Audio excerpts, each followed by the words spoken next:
औज़ुबिल्लाहि मिनश्शैतानिर्रजीम बिस्मिल्लाहिर्रहमानिर्रहीम। दोबारा से करते हैं 2.2, ठीक है ना। फ्रीक्वेंसी पॉलीगॉन, ये हमारा क्वेश्चन नंबर 1 है। Marks of student 1 2 3 4 5, number of student 2 5 4 3 1, यहाँ पे आ जाते हैं, ठीक है। ये मार्क्स ऑफ स्टूडेंट्स, ये हमने एक्स नाम दे दिया इसको, और नंबर ऑफ़ स्टूडेंट फ्रीक्वेंसी हो गई, और सम ऑफ फ्रीक्वेंसी हमारे पास 15 हो गई। अब हमने इसकी रिलेटिव फ्रीक्वेंसी निकालनी है, क्योंकि रिलेटिव फ्रीक्वेंसी y f/n और हमारे पास ना मार्क्स ऑफ स्टूडेंट के बीच में ग्राफ बनेगा। तो कैसे निकालते थे, ये हर फ्रीक्वेंसी को इसके सम से डिवाइड करते हैं। 2/15, 5/15, 4/15, 3/15, 1/15। तो ये सारी वैल्यू जब आप डिवाइड करेंगे तो डिवाइड करके आपके पास आएंगी 0.133 और 0.333, और ये आ जाएगी 0.267 और 0.067। इन सबको जब आप सम करेंगे तो ये 1 के बराबर आना चाहिए अप्रॉक्सीमेट, ठीक है ना। अब हम जो फ्रीक्वेंसी बनाएंगे, फ्रीक्वेंसी डिस्ट्रीब्यूशन, वो हमारे इस कॉलम और इस कॉलम के दरमियान में बनेगी। यानी 1 पे प्लॉट करेंगे ये वैल्यू, 2 पे प्लॉट करेंगे ये वैल्यू, 3 पे ये वैल्यू, 4 पे ये वैल्यू, 5 पे ये वैल्यू, ठीक है। तो आपको प्लॉट करके दिखाते हैं कि इसकी प्लॉटिंग किस तरह होगी। अब ये ग्राफ हमने बना लिया। अब ये क्लास मार्क्स इधर है, रिलेटिव फ्रीक्वेंसी इधर है। अब क्लास मार्क्स हमारे पास 1 2 3 4 5, तो हम तकरीबन इक्वल क्लासेस से 1 2 3 4 5 6 इसको हमने यहाँ बना लिया।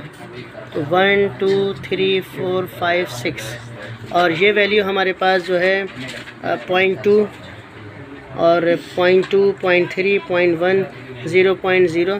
तो ये जो है 0 से शुरू होगा। ये जो हमने लिखा है ना, एडिंग डमी क्लासेस मार्क 0 0, ये मतलब एक नंबर और एक नंबर, दोनों नंबर 0 से स्टार्ट होंगे। मतलब ये जो फ्रीक्वेंसी है ये भी 0 से स्टार्ट होगी, और ये जो क्लास मार्क्स हैं ये भी 0 से 1 की तरफ जा रहे हैं। ये वैल्यूज़ इसी तरह जाएंगी 0 से बना के। तो यहाँ पे डिफरेंस लिख लेंगे 0.1, 0.2, 0.3, 0.4, 0.5, 0.6, 0.7, ठीक है। अब ये 0 0 यहाँ पर आ गया, दोनों वैल्यू यहाँ पर 0 हो गई, इधर की भी इधर की भी, आपकी डमी क्लास आ गई।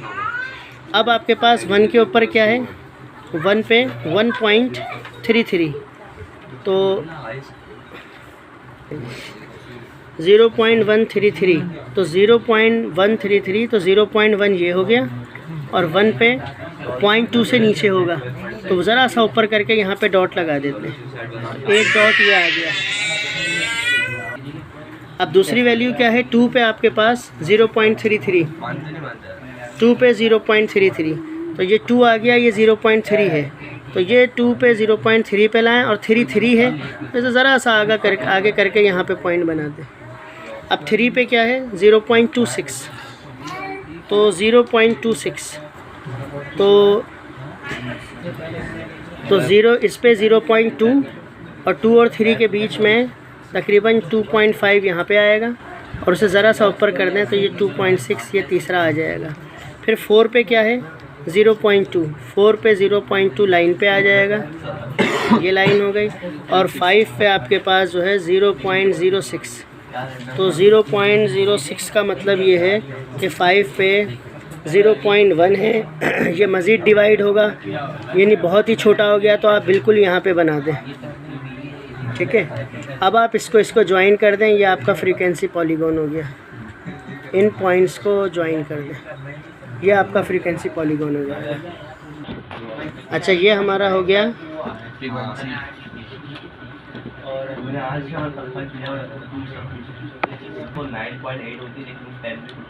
फ्रीक्वेंसी पॉलीगॉन, ठीक है। ये हो गया फ्रीक्वेंसी पॉलीगॉन। अब जो है दूसरा हमारे पास जो बनाना है, cumulative frequency table. Cumulative frequency table, तो कम्युलेटिव फ्रीक्वेंसी टेबल के लिए सवाल यही है हमारे पास, ठीक है, कि हमारे पास मार्क्स हैं, मार्क्स यानी एक्स की वैल्यू 1 2 3 4 5, और हमारे पास फ्रीक्वेंसी जो है वो 12543 और सम ऑफ फ्रीक्वेंसी जो है वो 15 है। ठीक है,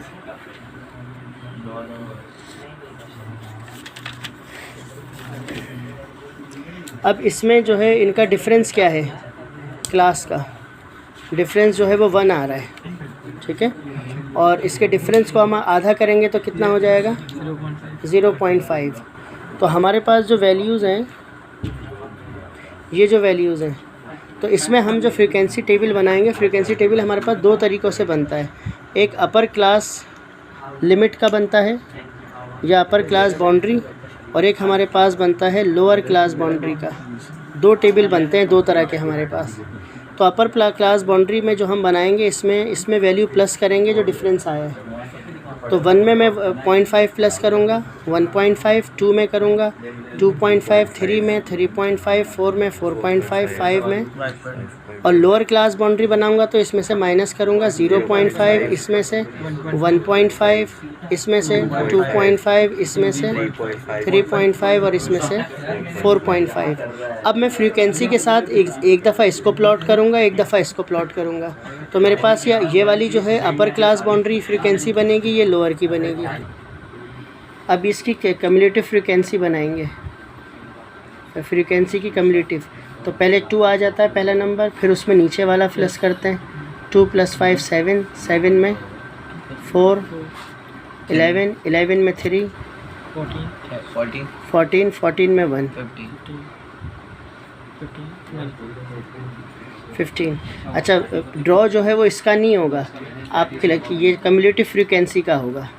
अब ये जो कम्युलेटिव फ्रीक्वेंसी हमने निकाली है, ये कम्युलेटिव फ्रीक्वेंसी अपर बाउंड्री की है, यानी ऊपर से निकाली है।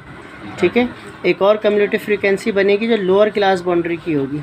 लोअर क्लास बाउंड्री की जो कम्युलेटिव फ्रीक्वेंसी होती है वो हम नीचे से कैलकुलेट करते हैं। ये 1 है, ये 1 लिख दिया। 1 में ऊपर वाला प्लस होगा, 1 + 3 4 हो गया। 4 में ऊपर वाला प्लस करेंगे, 4 + 4 16 हो गया। फिर 16 में ऊपर वाला प्लस करेंगे 5, 1 ऐसे लिख लिया। 1 में 3 प्लस किया 4 हो गया। 4 में 4 प्लस करेंगे 8 हो गया। ठीक है ना, और फिर 8 में 5 प्लस करेंगे 13 हो गया। फिर 13 में 2 प्लस करेंगे 15 हो गया। देखिए नीचे और ऊपर नीचे सम सेम आया हुआ है। तो ये अपर क्लास बाउंड्री में यूज़ होगी, ऊपर से कम्युलेटिव फ्रीक्वेंसी, ये नीचे से। आप ऐसे एरो बना देंगे, ऊपर से ली है हमने और ये नीचे से ली है। ठीक है ना, अब इसको हम ड्रॉ करेंगे कि cumulative frequency upper class boundary, मतलब ये इसके साथ ड्रॉ होगा और ये इसके साथ ड्रॉ होगा। ठीक है ना, तो एक साइड पर मैं यहाँ पर छोटा सा बनाता हूँ हैं।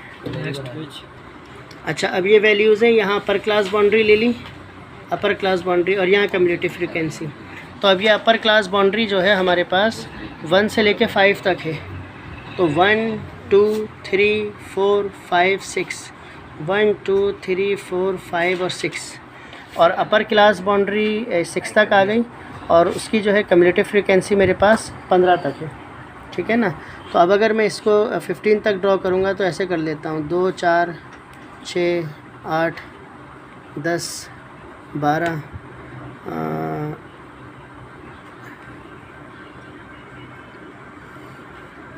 14 16। अब इसे ड्रॉ करते हैं। तो देखें 2 पे 1.5, तो 2 हमारा क्या है, अपर क्लास बाउंड्री 1.5 है, यानी ये 1.5 और 1.5 पे 2 यहाँ पर आ जाएगा। ठीक है, 1.5 पे 2। अब दूसरा 2.5 पे 7, तो 2.5 पे, यानी ये सबके 0.5 है, 2.5 पे 7, 7 6 और 6 और 8 के बीच में आ जाएगा। फिर उसके बाद 3.5 पे 11, तो 3.5 पर यहाँ से ऊपर जाएंगे 10 और 12 के बीच में ये 11 आ गया। फिर उसके बाद 4.5 पे 14, तो 4.5 पे 14, मतलब यहाँ से डायरेक्ट यहाँ पे आ जाएंगे।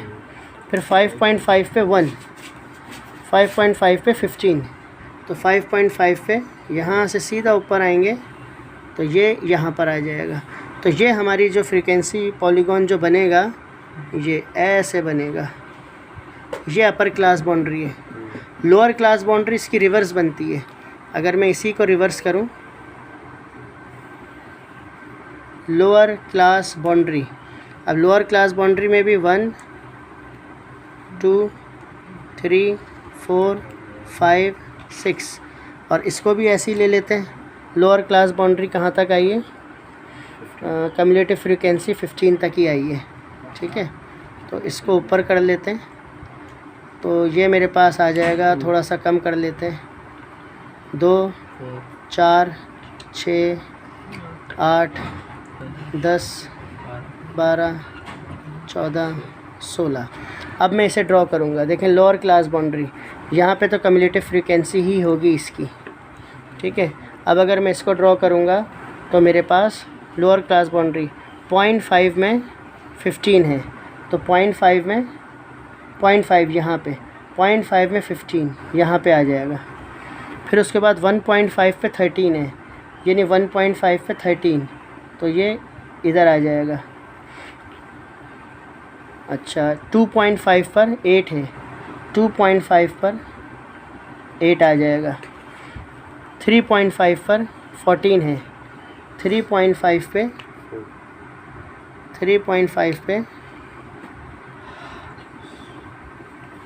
4 है, 3.5 पे।